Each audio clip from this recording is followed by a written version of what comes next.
My candidate number is 001046-0014. This poem was written by Matthew Arnold, one of the most renowned Victorian poets of history and a triumvirate with Alfred Lord Tennyson and Robert Browning. His works spanned both Romanticism and modernism. However, in this case, the poem is certainly a romantic poem, both literally and figuratively. Literally in that it's written to a past lover, acquaintance of his, not entirely a clear character. It appears that she was a Swiss-French Catholic woman who he fell in love with despite the social taboo and separation that existed between them, given that he was an English Anglican. And figuratively, in that the poem is written in a highly romantic style. This poem is fundamentally an extended metaphor in which Arnold compares the state of humankind to a group of islands that are separated by a vast body of water and wish to be part of a single continent again, but are fundamentally separated by the nature of the world. And it appears to have been written in reference to John Donne, a famous Renaissance religious poet's devotions upon emergent occasions, in which this esteemed poet coined the phrase, "No man is an island, entire of itself. Every man is a piece of the continent, a part of the main." Arnold argues quite the opposite, that although perhaps people may have been some kind of unified whole in the past, circumstances have arisen that mean that we're fundamentally alone. And this is explicitly stated in line 4 of the poem. "We mortal millions live alone." And in fact, the tone of the poem intertwines with a subtle modernist influence. Arnold, having a career that bridged Romanticism and modernism, it begins introducing some of these elements in this poem of the world being a flawed creation, and not only of nature's perfection and impeccability, but entirely the opposite, and even a level of blasphemy on the last paragraph. "Who ordered that their longings' fire should be as soon as kindled cooled? Who renders vain their deep desired? A god their severance ruled."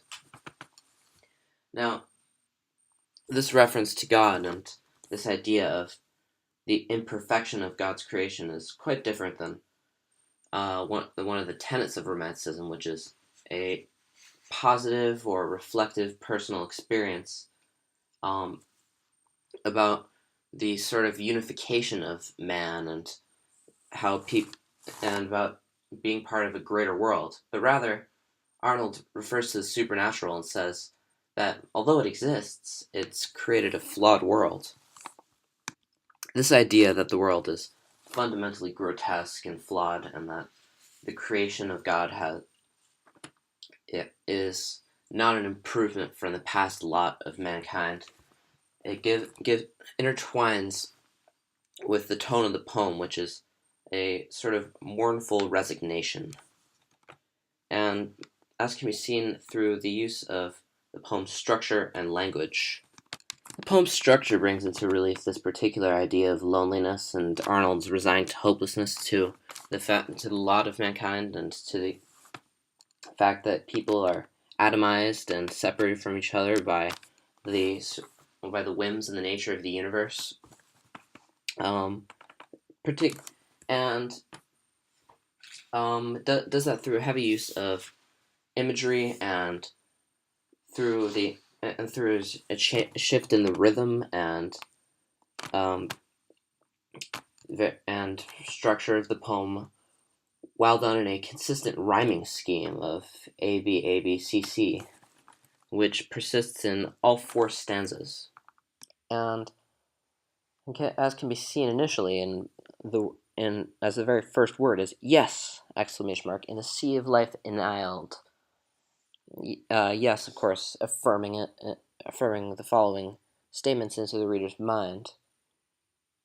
And structurally as well, the poem is composed of 4 stanzas of 6 lines each, creating 24 lines in total, written in the third person plural and the first person plural. Initially in the first person plural, as can be seen in line 4, we mortal millions live alone. And in line 6, it becomes clear that this is an extended metaphor and that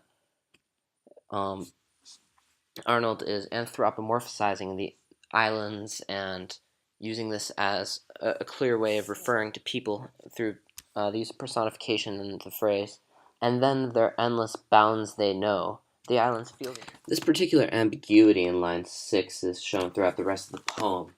And then their endless bounds they know could refer to the islands or we mortal millions. And in we mortal millions, of course, Arnold uses a first-person plural pronoun, but this lack of clarity into whether they're talking about the endless bounds of person or some geographical feature, it comes up throughout the rest of the poem,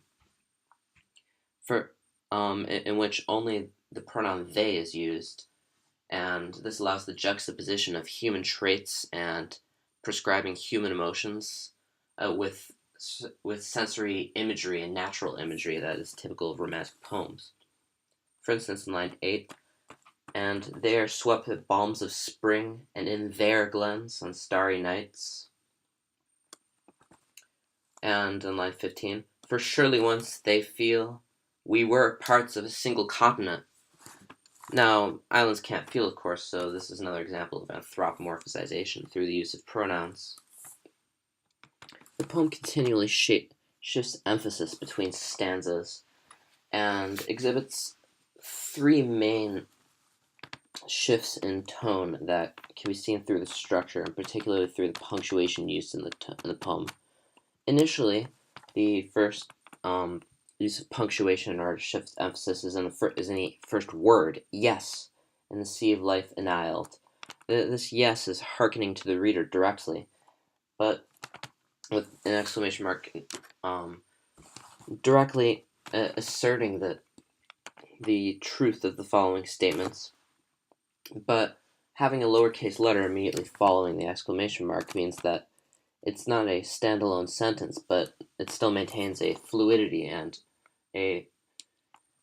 begins a sort of languid rhythm that will be seen throughout the rest of the poem, throughout the rest of the text. In the sea of life annihilated with comma, and up until line 4, every line ends with a comma, which allows a very steady, consistent rhythm, until we mortal millions live alone, with the word alone italicized and with a period at the end, with a grammatical pause to halt the reader for a second and have them reflect on this statement. The islands feel the enclasping flow, comma, and then their endless bounds they know. This period begins the first shift of the poem, with the word but on line 7, beginning the second stanza, that the shift is evident, and that now the poem is on a separate topic.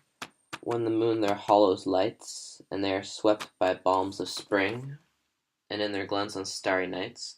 Now, and these 3 lines all terminate with commas. Nightingales divinely sing, and the semicolon functions as a grammatical pause, but not to the same extent as the period. And the M dash at the end of the second stanza makes it clear that there is no shift, and that the second and third stanzas are connected in that aspect. However, another hearkening to the reader on line 13 is visible. Oh, then a longing like despair, and this is the first example of enjambment, in which there's no punctuation at the end of line 13. It's to their farthest cavern sent, and this is a change of the rhythm and a change of how the poem is exhibited, with a more rapid sense and heightening this emotional imagery that's used. For surely once they feel we were using enjambment to create tension again, parts of a single continent.